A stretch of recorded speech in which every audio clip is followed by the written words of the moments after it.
আজকে কি মাছ আনা হয়েছে দেখো, এটা মোরলা মাছ। আমাদের এখানে কিন্তু উড়িষ্যাতে মোরলা মাছ খুব একটা পাওয়া যায় না, কিন্তু আজকে দেখা গেল এখানে যে পুকুর আছে গ্রামের দিকে, মানে টাটকা মোরলা মাছ ধরছে, সেখান থেকে কিনে আনা হয়েছে।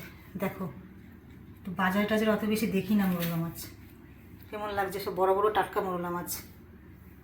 এখন মাছগুলোকে কাটবো, কেটে তারপরে রান্না করা হবে।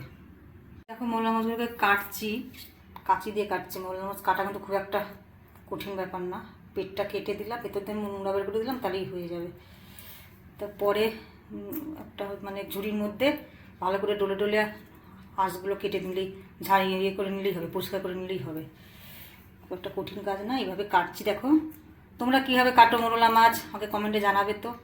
আমি তো এইভাবেই কাটি। আর মোরলা মাছ কাটতে খুব একটা অসুবিধে হয় না। মাছগুলো সব কেটে নিয়েছি সুন্দরভাবে, সব পেটে পুষে করে নিয়েছি। এবার নুন দিয়ে, একটু ছোটো মাছ না, এই যে একটু ঝুড়ি নিয়েছি দেখতে পাচ্ছ স্টিল, এবার নুন দিয়ে ভালোভাবে ডলে ডলে ধুচ্ছি। সব মানে গায়ের আঁশ সব উঠে যাবে, একদম পরিষ্কার হয়ে যাবে। এইভাবেই আমি এই মাছ কেটে ধুই। তোমরা কীভাবে ধুও আমাকে জানাবে তো। একদম পরিষ্কার ঝকঝকে হয়ে যাবে। এই যে মাছটা ভালো করে ধুয়ে নুন হলুদ মাখিয়ে রেখে দিয়েছি। এবার মাছটা ভাজবো।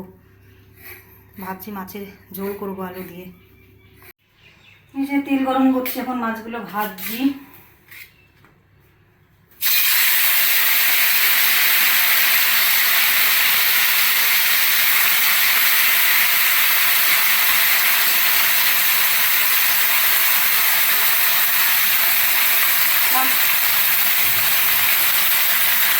আলুগুলোকে লম্বা লম্বা করে কেটে তারপরে ভেজে তুলে নিয়েছি।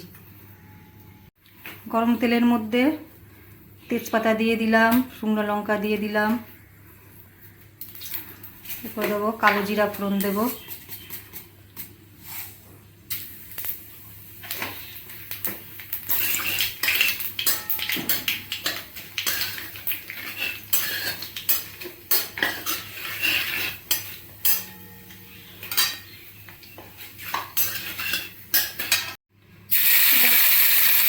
আদা বাটা দিয়ে দিয়েছি, ভালো করে নাড়িয়ে চাড়িয়ে নিই।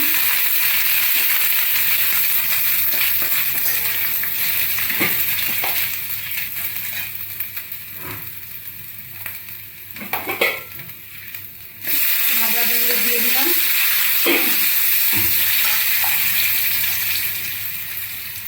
এবার দিয়ে দেবো হলুদের গুঁড়ো আর নুন।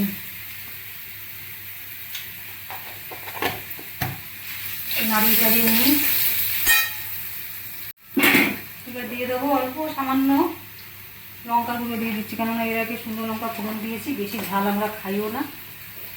দিয়ে দেবো 2 চামচ জিরের গুঁড়ো আর 2 চামচ ধনের গুঁড়ো।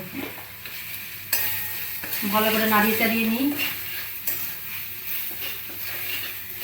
মশলাটা কষিয়ে নিয়ে আলুর সাথে যত কষানো হবে ততই স্বাদ হবে। কষতে কষতে তেল বেরিয়ে আসলে তখন আমি জল ঢেলে দেবো। তেল বেরিয়ে এসছে বন্ধুরা, দেখো তেল বেরিয়ে এসছে, আমি জলটা ঢেলে দিই।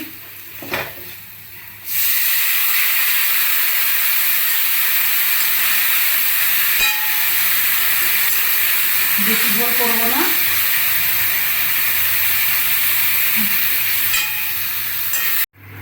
মাছগুলো সব ঢেলে দিলাম।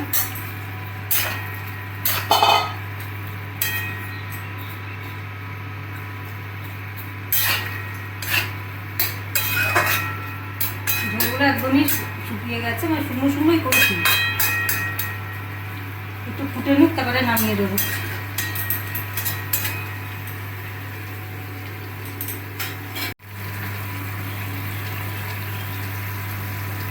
এই যে রেডি হয়ে গেল আলু দিয়ে মোরলা মাছের ঝোল। কেমন হয়েছে বন্ধুরা অবশ্যই কমেন্টে জানাবে। ঠিক আছে, বাই বাই।